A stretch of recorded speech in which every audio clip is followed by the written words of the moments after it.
everyone, it's Lucinda and Trish from the Bee's Knees. How are you today? If you're in England, we hope you're surviving the heat. We are a decent day today, crazy weather. It's either raining, 95 degrees, but anyway, you know what there's always time for? Baking, no matter the weather, right? Oh, yes, of course. Well, eating the baking at least. I mean. So you guys know we've had the books from Julie Jones for a little while now, and people seem to love them. We love them, and we've done baking from them. So through Julie Jones, well actually, and Trish knew it too, we discovered Silverwood Bakeware, and these are the exciting new products that we're going to introduce to you today. It's a bit of a move away. We haven't done anything sort of bakeware before. No. Probably won't again, but this one is truly special. It's a company called Silverwood, and they're based in Birmingham. That's where they hand make all these pieces. They're not like anything that's available here. They're made of anodized aluminium. Or is that aluminum? No, it's not. They call it aluminium. You can call it aluminum if you like, but it's spelled differently as well, isn't it? Yeah. So they hand make all these pieces, and it's beautifully stamped here with their name. It's made in England. And anodized aluminium, it's a way of superheating the aluminium so that it's like it's coated, but there is no coating. So there's no blistering, there's no warping or scratching. It's very robust. It has a lot of qualities to it. It's very lightweight. The heat distributes very quickly and evenly, so you don't get like burnt bits at one end and a soggy bottom or anything like that. You can tell Trish has been doing her homework. Well, let me break there. My homework started probably 25, maybe even 30 years ago when I bought my first Silverwood baking pan, and this has taken me back. It was £24 in a kitchen shop, which was a lot of money back then. And it says here, look, as demonstrated on TV. I never saw it on TV, but it was a known brand. They've been going since 1960. If you making it in Birmingham. Yeah, it's been a while, hasn't it? If you go on our website and look at our blogs, you'll see the Christmas cake blog, and this is what I make my Christmas cakes in. This is 25 years old. Ages finely, just like Trish. I know, it's beautifully with a beautiful patina. And you can see I've used this many years for baking Christmas cakes, which they're fruit cakes and they cook for 4 or 5 hours on low in the oven. So any baking material is going to get crucified with all that fruit and sugar baked into it. But these survive. There's marks on there. There's look, you can see there. May not have. There's marks on you too. Exactly. But with sugar, when sugar's heated for a very long time, it's hard to get all. But you feel that. See how smooth that is. It's beautiful. It's non-stick. Almost like the new one. You can use, and 30 years old, and you can see the patina, but it's still perfectly usable. And here's the new one that we have available, the multi-size cake tin. So as I say, we will be doing more blogs about this and baking, but we wanted to introduce it. We've been working with Silverwood for a while to get these here and to be able to stock them because we feel it's a special British product made in England. Obviously, they were affected by the lockdowns and the pandemic as anywhere, but we're thrilled to finally have it.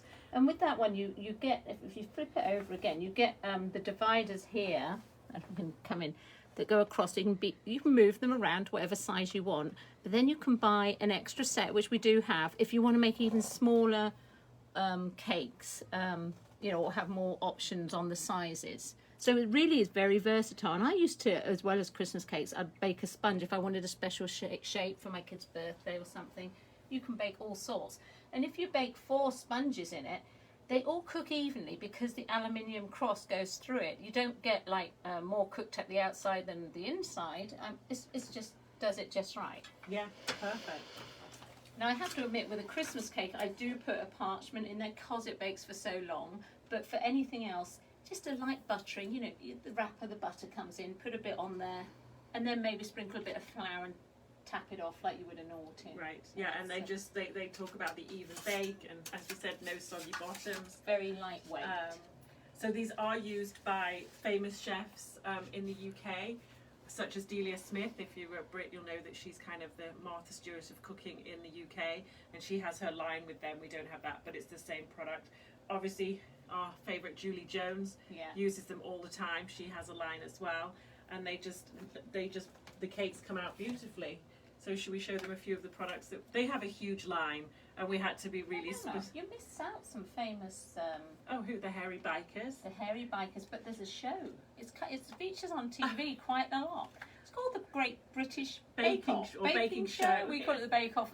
Different name in England.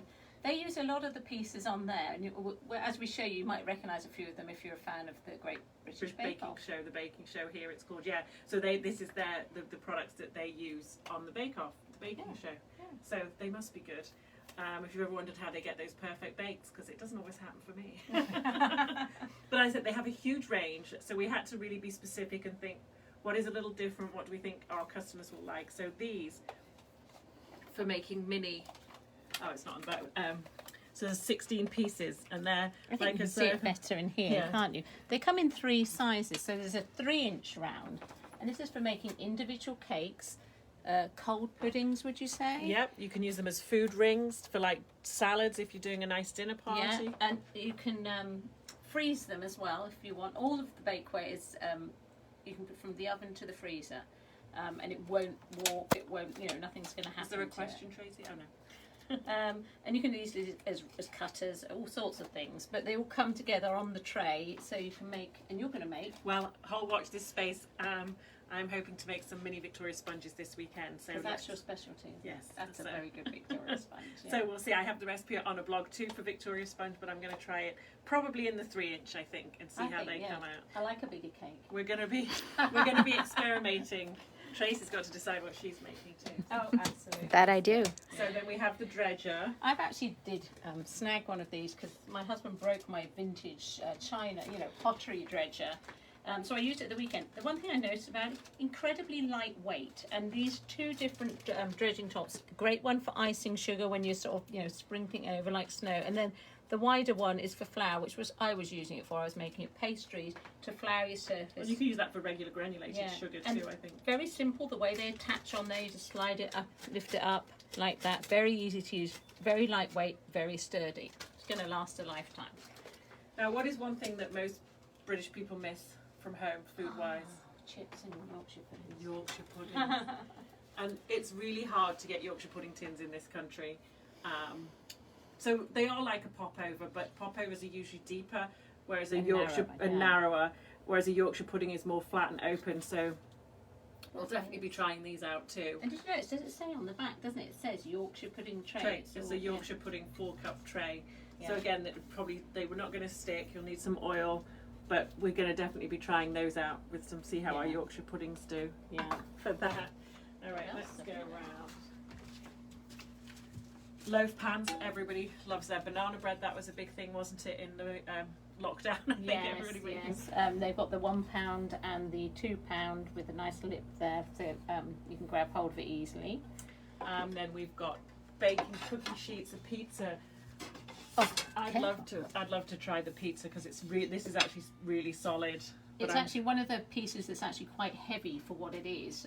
It's a very solid gauge, and sometimes you get a pizza tray. I've had them here where they're warp or they're flimsy and they burn around the edges. That's not going to happen with this one. It's going to stay flat as a pancake for its whole life. So what they say is they do say the anodized aluminium construction with heat spread technology which eliminates hot spots for an even bake, no more burnt bits or soggy bottoms, easy release, never rust, and easy to clean.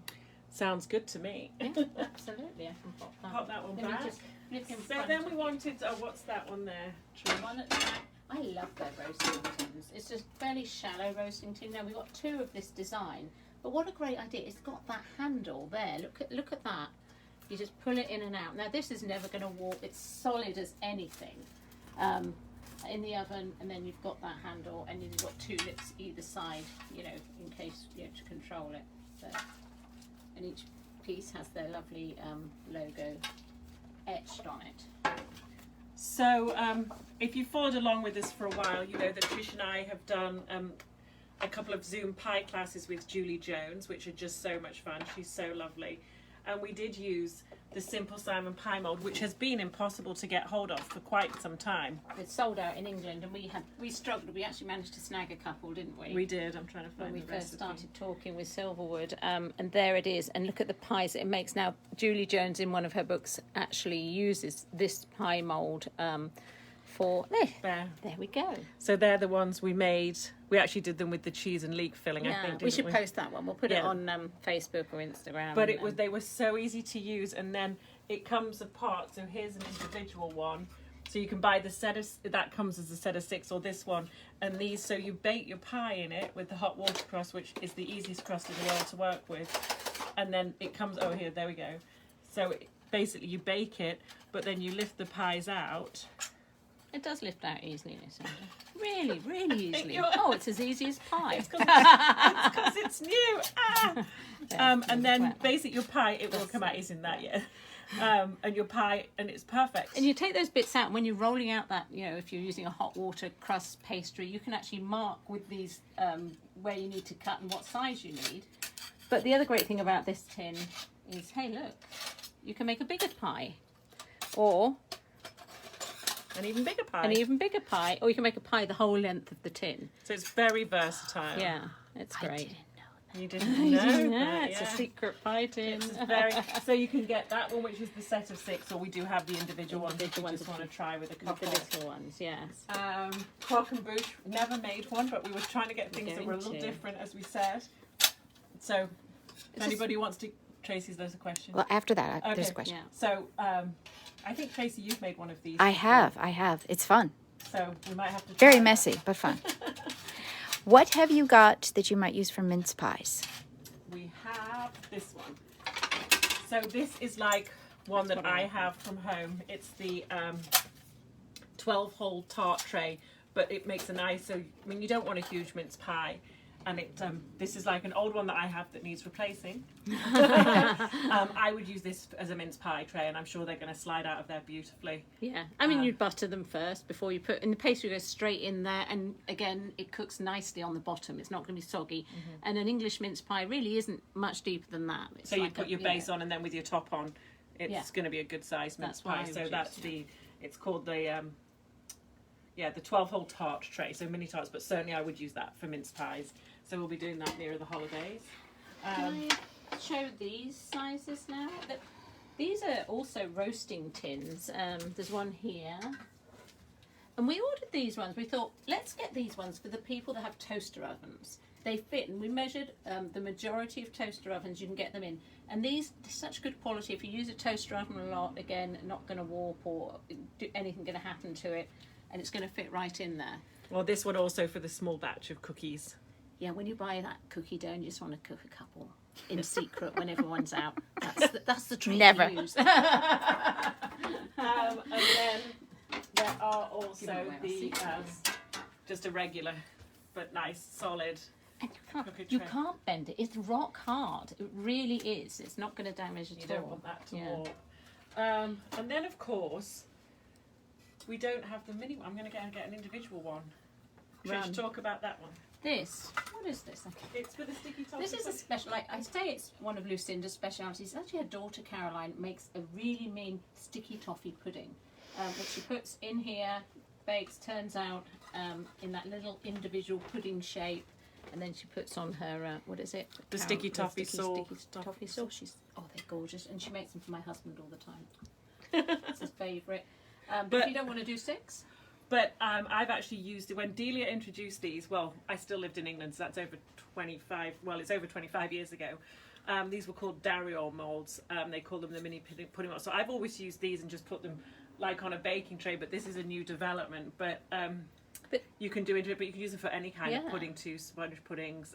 But don't they use the chefs use them as moulds? Like they put rice in them and put to serve things on a plate. Exactly. Make it look all fancy. So we want to try that one for the sticky toffees because I've always used ones like this before. Right. But yeah, that might be a little bit easier for turning got out. The 6, or then these can be bought individually. Yeah. Very handy. Talking of pies, this is going to be what we want to try, isn't it? I don't think we're going to have time to be in the shop. We're going to be baking all the time. A pork pie mould. And what's great about a lot of their tins, they have the loose bottom. So imagine you made your pork pie in there with your hot water crust. Again, easiest dough. And then you can just pop it up. Perfect. Yeah. And because, even though it's inside a tin, it's still going to be crisp and brown because of that metal is very lightweight, heats up quickly, cools down quickly, which is really crucial in baking. Yeah. It really is good. And then again, if you're making the full size Victoria sponge, which I do quite regularly because it's easy and delicious, and these are beautiful, sturdy. And again, the worst thing with this Victoria sponge is the turning it out onto And all of it stays in. So can't wait to show those. We've got 8-inch and 7-inch, and I think we will be getting 9-inch down the road when those, and the other then with the loose. Actually, this one, yes. Yeah, because I mean you're going to try this because you're the Victoria sponge expert. And this one, I'm not quite sure. It's two. You get the 2 pans in the set, shallow pans, but there's a special false bottom in one of them that you put in that actually bakes it. So there's a big gap between the sponge, and you can pop in there your fruit and your cream and all sorts. It's called the Victoria Surprise Cake Set. Yeah. So that's a new thing I hadn't can't wait seen for you to before try until that. we got it. Yeah. And then for the flan bakers, beautiful flan tins again with the loose bottoms to make them easier to get your cakes out, your flans out. Then we have the panettone, 2 different sizes. I've never made a panettone. I haven't, and that would actually make a big panettone like you buy in the store at Christmas time. Again, loose bottom. Have you made a panettone, Tracy? I haven't. I've done similar doughs. I'd like to try it. That comes in 2 sizes. So that one, which is 8-inch, isn't it? No, I think smaller, 7 and 6. But it was described in somewhere as it could be a showstopper pork pie. Imagine that. Right, the pork pie. Yeah, okay. Imagine. Challenge accepted. That's on you. Oh gosh. And then finally, we just have more roasting pans, the bigger for vegetables or your roast beef. Just gorgeous roasting tins and solid, and they're going to give you a nice dough. So, as I say, the pastry school, there's lots of recipes in here to try to use with all the different things. We're really excited to sell this classic British brand, family business. They've been making in Birmingham since 1916, all made by hand. Fantastic. Is well, that- well, look what's in our future. Cakes and baking. And Nice. pies. Yes. So I'm hoping to tackle those mini Victoria sponges this weekend, so watch this space. Were there any other questions, Tracy? No other questions. Lots of people walking. Lots of bakers out there. Okay, well, we Great. hope you love them. If you tried them, let us know. And We'd love to see your pictures as well. If you're baking something that comes out really good, show us it. We'd love to draw all over it with you. Yeah. All right, thanks for watching. Have a great day. Bye. Bye.